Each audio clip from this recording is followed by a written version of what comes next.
Here in Britain we have a minor celebrity astrologer called Russell Grant. He's a larger-than-life, effeminate and happy character that, like all of those that sell bullshit for a living, is generally liked by many of the public.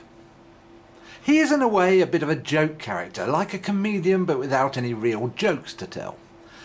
Whatever you may think of him, the fact is that he is paid considerable amounts of money to produce predictions based on the alignment of stars at a particular time in respect to a 30-day period that you were born on. This information is then processed to decide if you will have a nice month, day or week, depending on whether the publication in question is daily, weekly or monthly. The fact that people in large numbers unashamedly read and absorb this obvious verbal or printed diarrhea says more about the human condition than it does about the stars. Just Google astrology, even at a local level, and it will soon be clear that this is not a minor hobby, but a large business. If I ever find myself in a position of being asked what's my horoscope when reading a journal, I inevitably read out the wrong one. Well, those who know me should know better, really. It is perhaps not surprising how any of the 12 possibilities seem to fit any possible future events, and as such, the receiver of this message seems happy with the reading. I remember too when I used to fall for this trickery, and most of us will probably admit it. After all, I was not born a skeptic, and I had to reason it out first. I suspect that everybody ever exposed to astrology knows what star sign they are, and probably can't remember when they first found out. As knowing what star sign you are is as common as knowing which faith your family belonged to. I was unfortunate enough to be born under the dubiously joined dots from a star constellation that supposedly draws a picture of a crab and has the name Cancer. What the yes. If you want a proper chart doing of your entire life and future, right down to being told how you think and act, you will clearly have too much money and you need to donate to something like the Richard Dawkins Foundation. Although it's your cash to waste on another charming parasite of society who will tell you how bright your future is after a few inevitable hiccups. He or she will probably not mention the fact that you are an easily led, gullible fool with lots more money than your IQ to waste each day. To get one of these readings, all you have to do is give the exact day of your birthday, and apparently everybody born within the same few hours as you will have a similar life experience. With this in mind, let's compare my birthday with those that were born within the same few hours, such as Hesham Mohammed Hedayat. He was a well-known Egyptian-American terrorist and involved in the 2002 Los Angeles airport shooting. I have the feeling that our lives are poles apart, without even bothering with any further investigation. Perhaps I would do better if I compared it with Carl Lewis, the infamous track and field athlete from the USA, but those who know me would soon realise that sport was never really my strong point. Perhaps these people are too far from home. To give a closer reading, let's take a look at Lady Diana Spencer, former princess and the late wife of Charles, Prince of Wales. She was much nearer to home, and my local pub was in the same village as the family home and the eventual secret resting place that only we locals knew. Yet despite the closeness of our birthdays and locations, I can see no way in which Diana and I show similar traits. That could be called more than coincidental. I am, however, glad to see that Carl Lewis is alive, as I was getting worried there for a moment. During the research, I found next to his age, it listed his zodiac sign as Cancer. Presumably it's an important factor so that people can judge someone instantly and assess their own compatibility of the zodiac signage. It made me wonder why other judgmental facts were not also included, like political affiliation, sexual preference, religion, or even penis size. If all of these people had met their end prematurely, perhaps I would have found a link that could throw doubts on my scepticism. And that itself is a situation which will from time to time appear convincing people of links despite their many differences. I wonder how many relationships were never given a chance because a Scorpio is perhaps not compatible with a Sagittarian. But is this not similar to Jewish, Catholic or Islamic religions that segregate and ostracise those from the wrong faith-based background, seemingly unaware of their bigotry? When people meet for the first time, especially in the world of dating and social gatherings, it is surprising how often someone asks you for their star sign. I have even had people say things like, "Oh no, not cancer, my ex-husband was cancer and he was a real bastard."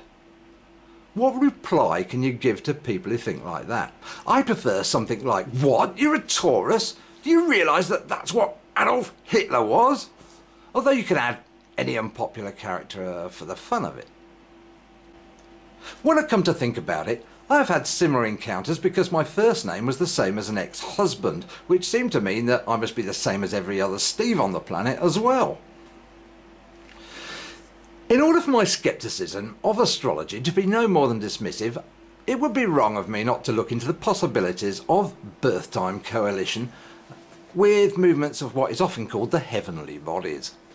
There can be little doubt that the movement of astral bodies within our own solar system have had an effect on our planet's evolution. Modern humans are capable of having children at any time of the year, yet it is an unlikely coincidence that the monthly cycle of ovulation in women mirrors the cycle of the orbiting moon.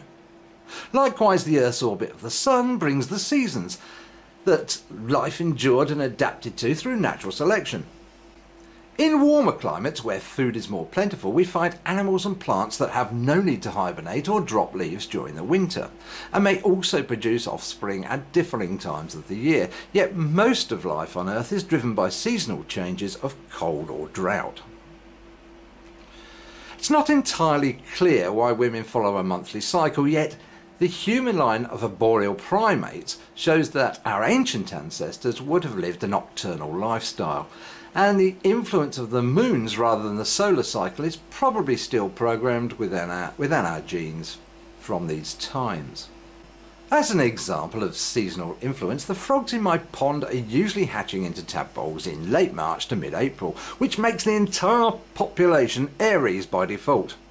No doubt they would be comforted if they could read how a new career move would open up new doors in the months ahead. Corals time their sexual spawning activity to just a couple of nights of the year.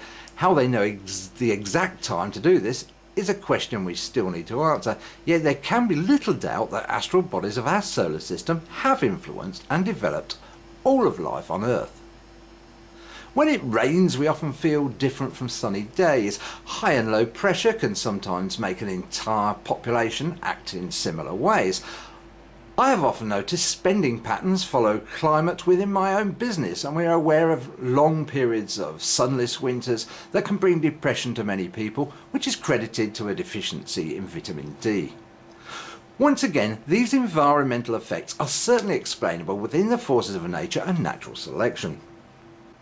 There is always room for scientific study to survey the populations of the world and separate those born at different times of the year and look for patterns that produce a profile of personality traits that defy coincidence.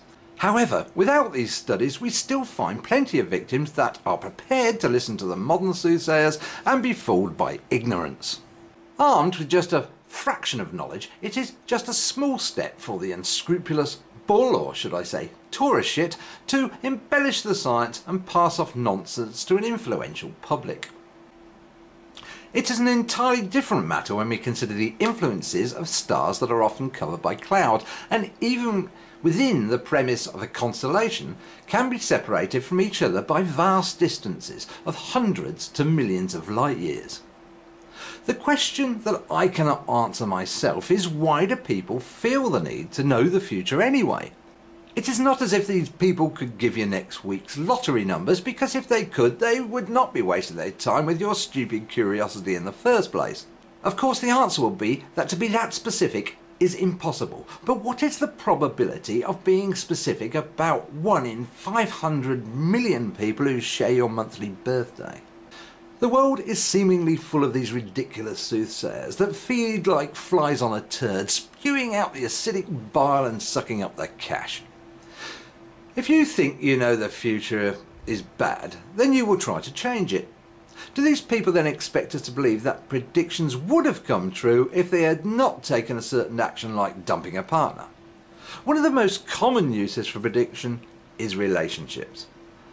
I would suggest that if you're at this stage of visiting a star muppet for answers, then you will probably do better hiring a detective or joining a dating agency. Oracles and astrology went out with the ancient Greeks, and even the Romans decided it was out of date, but it still lives on today and includes itself in the world of New Ageism, or as it's sometimes called, the Age of Aquarius. It survives because people still consider it as just a bit of fun and doing no harm, which in the main is true, but it is still nonsensical. It's pseudoscience that creates revenue for cheats and liars that prey on vulnerable people's emotions. It also shows us once again that we can be so gullible when we group together in society and rely on our trust in people that we choose to like and believe in for irrational reasons. Peace.